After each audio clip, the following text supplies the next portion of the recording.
Welcome back to the Bill and Doug Show. Solo Doug on a Tuesday. 3 rants I'm doing today. We're going to end with Paul Finebaum. We're going to do an SEC quarterback who came from the North and maybe should be in the North second. But we're going to start off with why Ohio State is not currently viewed, I feel like, in the general consensus as the clear favorite to win the national championship. And as you guys know, listen, I can analyze football a little bit, but what I often end up analyzing is the analysis of college football. And I think there are reasonable comparisons to be made between this Ohio State team in 2025 and the Georgia team in 2022 that did wind up repeating that year after winning the national championship in 2021. That Georgia team had 10 total starters back off the 2021 national championship team, but they lost a bunch of guys to the NFL. They had 3 guys back on defense, which is the same number as this Ohio State defense. And that Georgia team had 7 guys back on offense. This Ohio State team pretty much had like 7 starters returning, 3 on offense. No, 3 on defense and 4 on offense. So the defensive comparison, I think, is very apt. Georgia 21, Ohio State 24, and what they were bringing back defensively the next year, because they both lost a ton of dudes to the NFL. Ohio State had 8 of their starters drafted to the NFL. Their top 11 guys defensively last year, 8 got drafted and 3 are back. Caleb Downs, Sonny Styles, and Davis Igbenogson. And then offensively, like the numbers are down a little bit for Ohio State from last year. But really, like Ohio State brought back like 2.5, 2 3/4 starters, kind of 2 1/3. Tegra Shabola, Carson Hinsman, Austin Serveld moved positions. Georgia that year brought back 3 offensive linemen. Georgia that year brought back their two big skill guys who caught the ball. They returned Brock Bowers and Ladd McConkey, very comparable to Jeremiah Smith and Carnell Tate. And then the big difference then was Stetson Bennett returning as the starting quarterback for Georgia. Ohio State obviously is changing quarterback, but I think a month into the season, I'm not talking about like where we were in August coming in, because to maybe have some questions about Ohio State losing coordinators, Ohio State new quarterback, Ohio State 2 new offensive tackles. I get all that. But where we are now, Stetson Bennett in 2022, who maybe was the most important guy to that Georgia team, not anybody on the defense. And like what Julian Sayin has done through 4 games, I think certainly like the quarterback position for Ohio State is settled. There are things to believe in. So Ohio State in the preseason was about like 5.5 to 1 plus 525 to win the national title. Maybe like the second pick to Texas, and then they beat Texas in the opener. Right now, looking at both DraftKings and FanDuel, but I'm really talking more about the general discussion, the way the sport's discussed right now in the media. But by the betting numbers, Ohio State is the favorite at plus 500. Oregon's next at plus 550. Then you get into Texas and Bama around plus 750, around plus 800, like 8 to 1 or so. Penn State around plus 900. Georgia around 10 to 1. And then like Miami around 11 to 1. And that's like kind of your top group, right? But at this point, and it's sometimes hard to find, like go back and, hey, what were the national championship odds in the middle of a season? But I did find one story from September 20th, 2022, where Georgia was plus 175 to win the national title at that point, a couple weeks into the season. Ohio State's plus 550. Their odds have stayed the same or maybe gotten even slightly worse. They're the favorite, but I saw, and I couldn't find it then. I saw a social media post over the weekend after a bunch of teams lost, like an exciting weekend of college football, that, man, are there 12 to 15 teams who could win the national championship? And I wish I could go find it, not to call that person out, because I think it represented a consensus. And the idea, and I've certainly been pointing this out on social media. Not sure I pointed it out here. No, I did. I pointed it out on the postgame show on Saturday night, where we talked about Oregon, Penn State, where we talked about Alabama, Georgia. Preseason AP poll top 17. Only 3 of those 7 teams haven't lost. 3 of those 17 teams haven't lost. 3 of 17 haven't lost. We're not even in October. It's Ohio State, Oregon, and Miami haven't lost. But for Ohio State not to be preseason number 1, I get it, but then to beat the preseason number 1, hold Texas to a touchdown, to then go on the road, stop Washington's 22-game home win streak, hold Washington to 6, That defense, I think, is maybe inarguably the best unit in the country by the Brian Fremeau ratings, which still at this point, Brian does a really good job. It's bcftoys.com. He does a really good job explaining it. There are preseason priors that is where you start, right? And then the more you go into the season, those priors lessen. There's still some preseason stuff baked into this. This is a drive-to-drive evaluation of college football teams. So there's some preseason stuff baked in, but like preseason, like, right, it's good for Ohio State, but like I think they've backed it up. They're the number one team in the country. Oregon's too. Ohio State has the number one defense and the number 3 offense. And so the thing that I am just reacting to a little bit here is the idea of, wow, it's wide open. I'm not sure why it's viewed that way, because I'm pretty sure when Georgia was a defending national champ and then had a good start in 2022, that's not how it was viewed. There was a lot of Georgia versus the field talk. I felt like there was a lot of Georgia until Georgia shows it's not Georgia. Give me Georgia versus everyone else.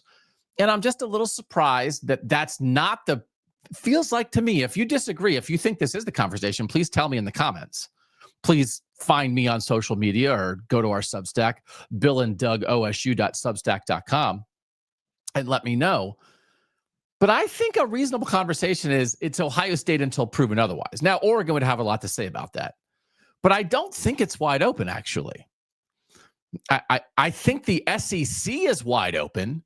And just because the SEC is sort of a, I don't want to call it a pit.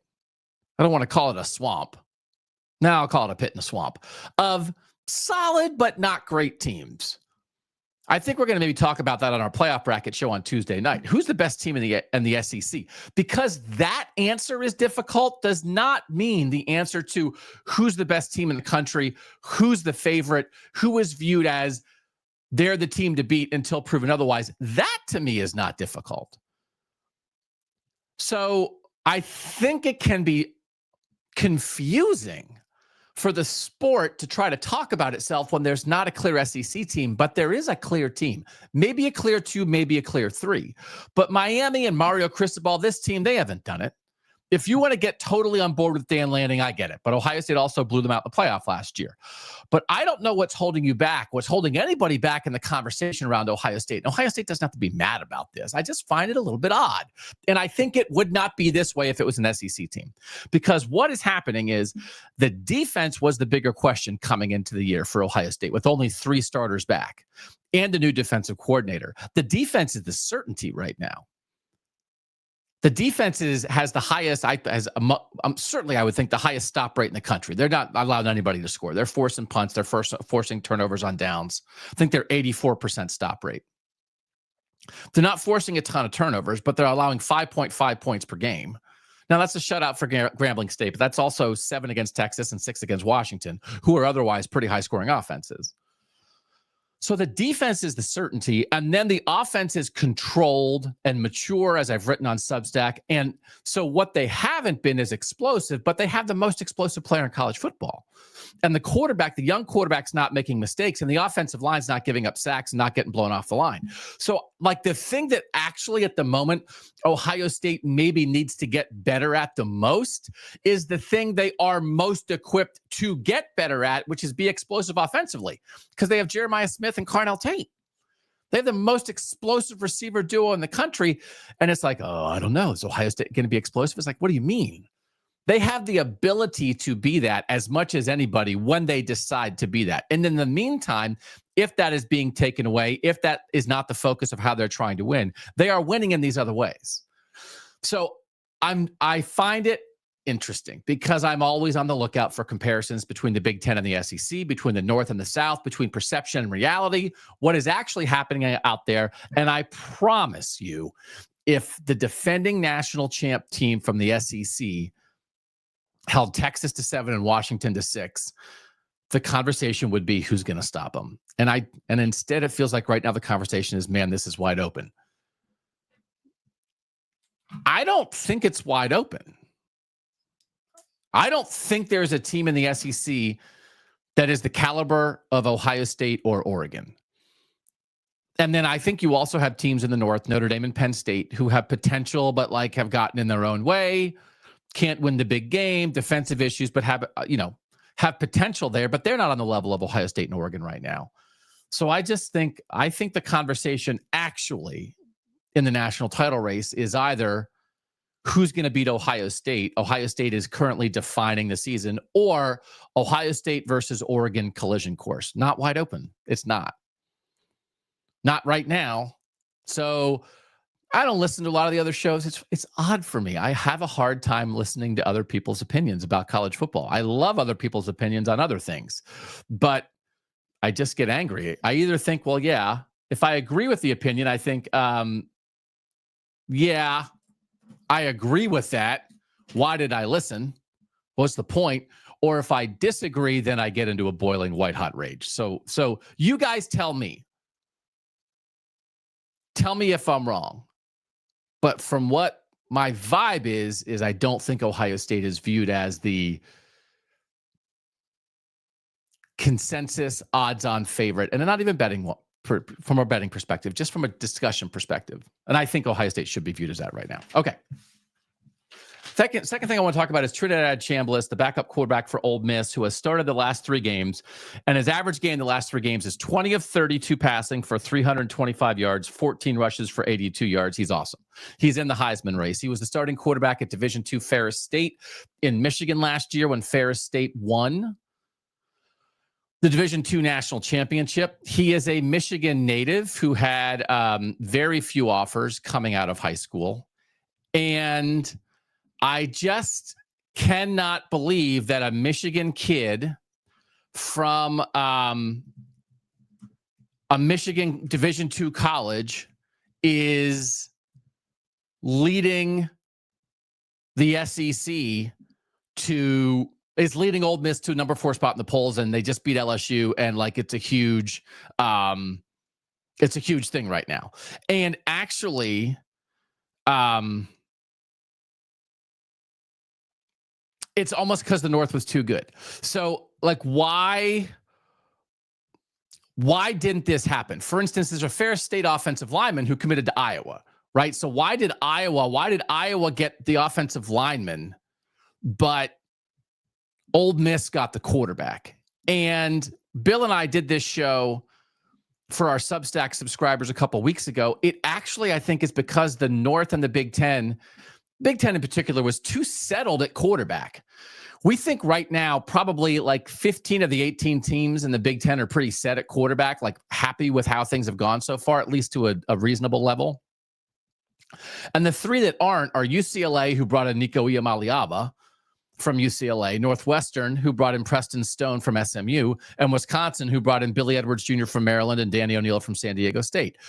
Trinidad Chambliss, by one ranking I was looking at, was like number 60 among quarterbacks in the portal. And it is just one of these things.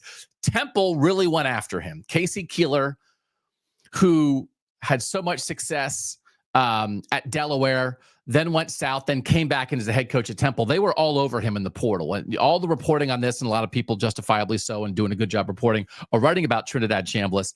His first 3 offers in the portal were Temple, Western Kentucky, and Marshall when he went in April. And he committed to Ole Miss like 5 days after he went into the portal in April. So he's a spring transfer. So like this can't happen anymore because it's going to be just the January transfer window.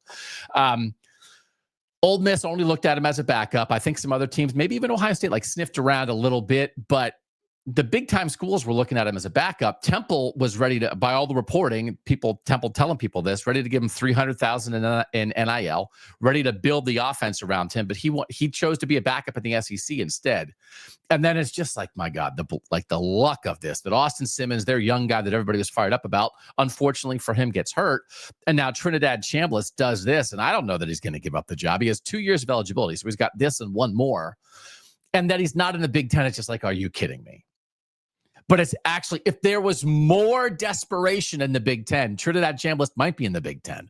But by the time you got to April, post-spring practice in the Big Ten, everybody felt pretty good. So it's like, oh, Iowa, they brought in a Ferris State offensive lineman. Why didn't they bring in a Ferris State quarterback? Because they had Mark Gronowski, who they got as a transfer and they were locked in on. They brought in Hank Brown from Auburn, who they got as a transfer, who's the guy who, one of Gronowski's was missing some stuff in the spring, whatever. They had Hank Brown. They didn't need somebody. So Ole Miss needed a backup. And now here we are. And Trinidad Chambliss is like in the Heisman race and is throwing for 300 yards a game for Ole Miss. And I'm just always on alert for this of, is there something happening in Northern college football in the Big Ten footprint that the Big Ten or the North doesn't recognize?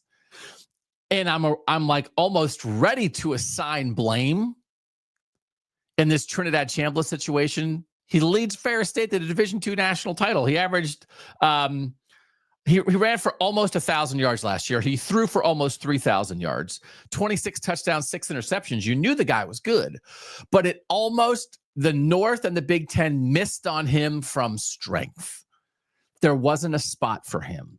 There wasn't a need for him. And then Ole Miss, and I've written about this, and I genuinely feel this, that your backup quarterback spot is one of the 10 most important spots on your roster, especially if you're really thinking about being a playoff contender. And Lane Kiffin, to his credit, was talking about that recently. Since the emergence of Chambliss, like you can see other places where the starting quarterback goes down and it blows up. I think he kind of referenced Florida there. Last year, Florida with DJ Lagway, they look like a playoff team. Without him, they're nothing.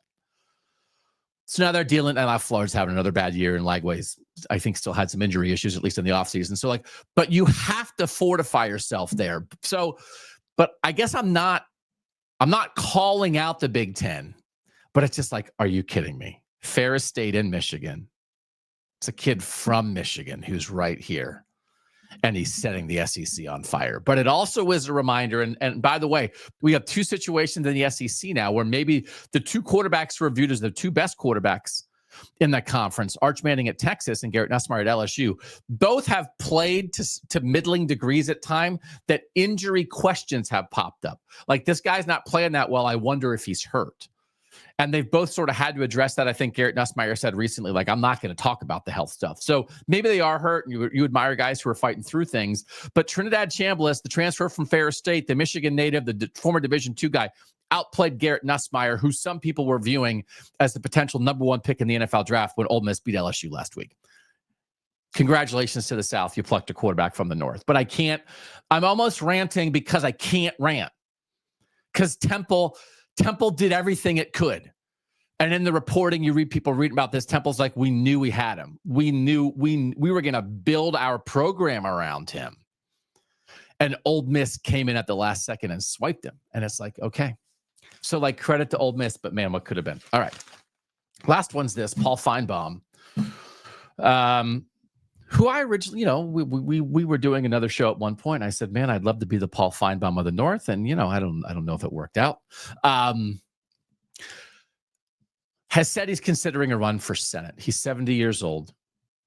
And I just would say, I hope our country is not heading towards a world where we're just voting for sports commentators. I don't think a world where Paul Finebaum and Stephen A. Smith are central parts. They can be part of the political discussion, I suppose, if they want to be. But to like that things are being thrown out there because you can talk about something that then you should throw yourself into being involved in it is just like, I don't know where we are if that's the case. No offense to me and us and people like us, but we're just here to facilitate a fun discussion. And like the thing that I would say about this is I do think sometimes, right, like the sports section of newspapers, people used to call that the toy department. And actually, if you're actually doing a good job in being a sports journalist, you're doing some real journalism, right? But like, I don't know, when you're shouting into a microphone, is that journalism? I don't know. Probably not. Probably closer to entertainment.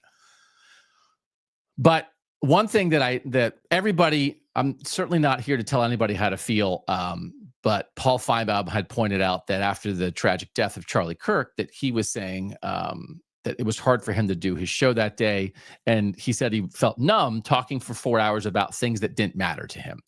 And so there are terrible things that happen in the world, and everybody is certainly allowed to have their own feelings about those things. And tragedy, I mean, it's very difficult to talk through tragedy, but the thing that I would say is I feel like that's the time when things like this matter the most. So the thing that I always push back on is, oh, sports doesn't matter.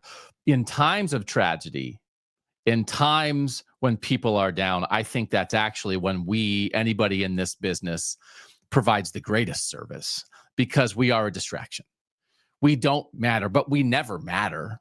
We don't matter. We only matter in terms of making people happy, building community, bringing people together, helping you get away from the tough things in your life.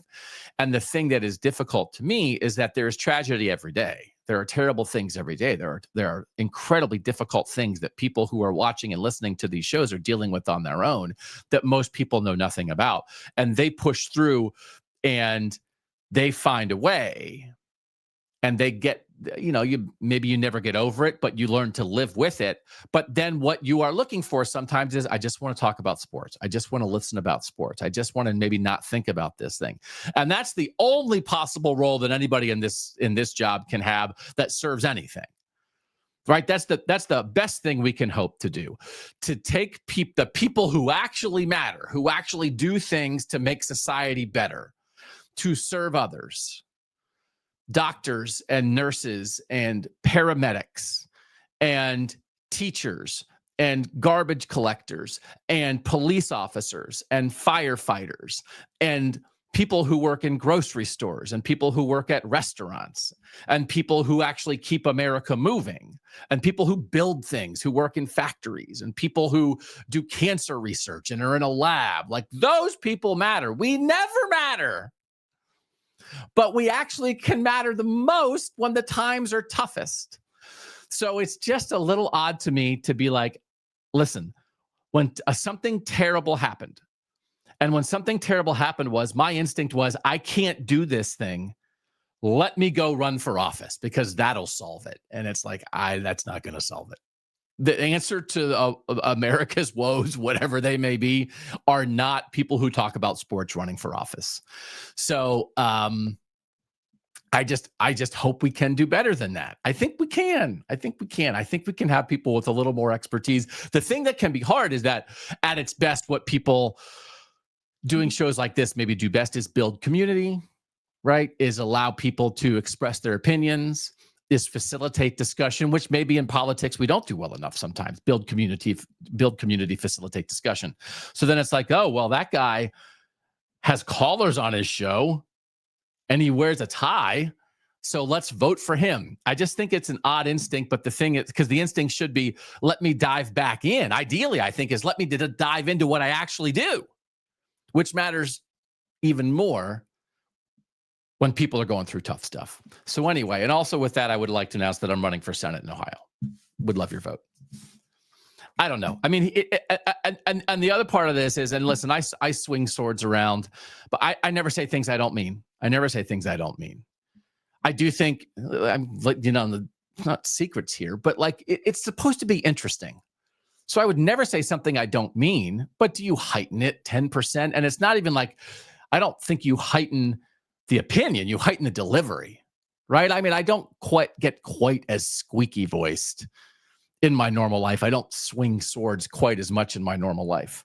But when you also sometimes at some point become a caricature of yourself, and then it's like, do you actually mean what you say? Are you putting on an act? And then it's like, oh, and now I'm going to run for Congress, or I'm going to run. It's just odd to me. So I don't, whatever. I mean, everybody can do whatever they want. But I'm hoping we don't wind up with the Senate of sports talkers. God help us all. That is whatever it is we need. I don't know for sure what it is. I kind of know what it isn't. And it isn't that. All right. Tuesday rants. Maybe that's what I'll turn this Tuesday thing into. It's just like rants. If I can come up with 2 or 3 things that are aggravating me, you know me, I'm aggravated most of the time. We'll have some reaction from Ryan Day in the coming days to the Tuesday news conference as Ohio State gets ready for Minnesota. We'll have our playoff brackets on Tuesday night. We'll have some big stuff on our premium show. And the other thing that I also remind you is like, man, Roback, how about that? Roback.com, RHOBACK.com. I think it's like another good distraction because so it's two things that can be here. I like window shopping online. I like window shopping in person, but you can window shop online too. So if you go to roback.com, you get in the fall mood and you're thinking about college sports and you can look at your favorite team. But I also think sometimes it's fun to look at other teams, and they have just a million different teams there. It's this like fall collection of hoodies and quarter zips. A lot of it's really classy. Like there's a cool stripe or there's a cool little pattern on there. Just go check it out. And then maybe you find something you like. Maybe you find something as a gift that you could get somebody. Like the holiday season is not that far away. And if you do that, your first order, 20% off with the code BAD20. So if you want to go check it out, roback.com. Maybe you haven't been there before and you're like, what is this guy talking about? It's just kind of a cool, different kind of vibe of college football gear, university gear to represent your schools. And I think there's two things you can do there. One, you can either rep your school, or the other is sometimes like, oh, I like a bunch of different schools. Maybe you're like a Big Ten fan. And it's like, oh, this one, like I kind of this color combo over here, but I also like this school a little bit, this stripe combo over here. Maybe I'll try that. So roback.com, RHOBACK.com, BAD20, get you 20% off your first order. All right. We will talk to you guys soon. Premium show on Wednesday for our Substack subscribers. You can find me and Bill over on Substack, billanddougosu.substack.com. We'll have our Ohio State, Minnesota picks on Thursday. We'll have our national picks on Friday. We'll have a live post-game show on Saturday after the Buckeyes and Gophers go at it in prime time. For now, you guys know I always greatly appreciate you hanging out. For now, I'm Doug Lesmerises, and that was the Bill and Doug Show.